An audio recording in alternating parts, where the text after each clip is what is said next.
বন্ধুরা, আজকে একটা একেবারে ফ্রেশ ফুরফুরে আর একটুখানি লাজুক গল্প শোনাই তোমাদের। চলো, ঘুরতে গিয়েছিলাম মিরপুর একের বোটানিক্যাল গার্ডেন। হ্যাঁ, ঢাকা শহরের এই ইট পাথরের মাঝে যেই একটু একটু গ্রামের ছোঁয়া মেলে সেটাই হলো গার্ডেন। আমরা গিয়েছিলাম কিন্তু 4 জন, ঢুকেছিলাম পিছনের গেট দিয়ে। গেট দুটো আছে কিন্তু পিছনেরটা ভিড় একটু কম, আর ভিতরে ঢুকেই যেন অন্য এক দুনিয়া। আর টিকিট দাম মাত্র 30 টাকা, মানে 1 প্লেট ফুচকার দামে পুরো একটা জঙ্গল ভাড়া করে নেয়ার। গার্ডেনে ঢুকেই চারপাশে শুধু গাছ আর গাছ, বড় গাছ ছোট গাছ, নাম না জানা কত কত গাছ। এমনকি এটা গাছ না পাথর এটাই বুঝতে পারতেছিলাম না, এমন সন্দেহজনক গাছও ছিল অনেক। চারপাশটা এমন সবুজ আর শান্ত, মনে হচ্ছিল শহরের সব শব্দ একদম চুপচাপ হয়ে গেছে। আমি সেদিন পরেছিলাম হলুদ আর খয়েরি কম্বিনেশনের একটি ড্রেস, আর কাকতালীয় ভাবে আমার বন্ধুরাও মিলে গিয়েছিল রঙে রঙে। মানে বুঝতেই পারো, আমরা ছিলাম গার্ডেনের নিজস্ব পদ্ম ফুল গ্যাং। তারপর কি করলাম জানো? দোলনায় উঠলাম একেবারে বাচ্চাদের মতো। গাছেও উঠেছি, পিছলাও খাইতে গিয়ে আটকেও গিয়েছিলাম। তখন বন্ধুরা এমন হেসেছে, আমার মনে হচ্ছিল আমি কমেডি শো করছি লাইভে। সবচেয়ে সুন্দর মুহূর্তটা ছিল যখন আমরা গেলাম পদ্ম পুকুরের ধারে। পুকুরের ধারে গিয়ে দাঁড়িয়েছিলাম, হাওয়া আসছিল ধীরে ধীরে, আর পদ্ম ফুলগুলো এমন ভাবে দুলছিল, আমার কাছে কেন জানি মনে হচ্ছিল ওরা বারবার আমাকে বলছিল সেলফি তুলতে ওদের সাথে। এই গার্ডেনটা শুধু কিন্তু কাপলদের জন্য না, এখানে পরিবারের সবাইকে নিয়ে ঘুরতে আসা যায়। আমি অনেক পরিবার দেখেছি, ছোট বাচ্চা, দাদু, নানু, এমনকি এক চাচা তো গাছের সাথে কথা বলছিলেন। বিশ্বাস করো, পরিবেশটাই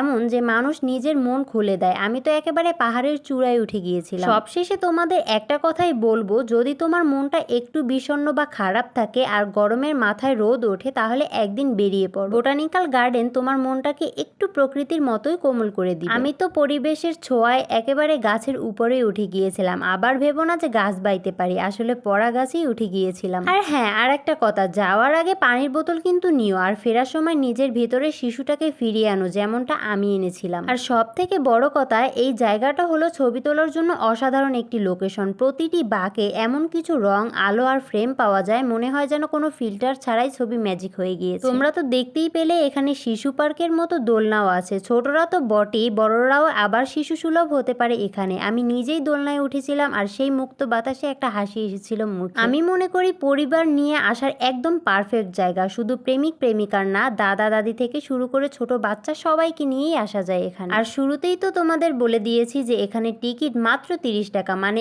1 প্লেট ফুচকার দামে তুমি ঘন্টার পর ঘন্টা প্রকৃতির কোলে থাকতে পারো। এই দামটা আজকালকার দিনে কিন্তু একেবারে স্বপ্নের মতোই। আর একটা কথা মনে করিয়ে দিই, এখানে গাইড বা দিক নির্দেশনার অভাব আছে। প্রথমবার গেলে কোন দিকে কি আছে বুঝতে একটু কনফিউজ লাগতে, তবে বন্ধুদের সঙ্গে গেলে এটা আবার অ্যাডভেঞ্চারের অংশ হয়ে যায়। বিকেল বা সন্ধ্যায় গেলে মশার উপদ্রব হতে পারে, তাই মশার লোশন বা মোজা পরে গেলেই তুমি বেঁচে যাবে ডেঙ্গু থেকে। তো বন্ধুরা, আজকের ভিডিওটা এই পর্যন্তই। সবার কেমন লাগলো সেটা তো অবশ্যই জানাবা। সবাই ভালো থাকবে, সুস্থ থাকবে। আল্লাহ হাফেজ।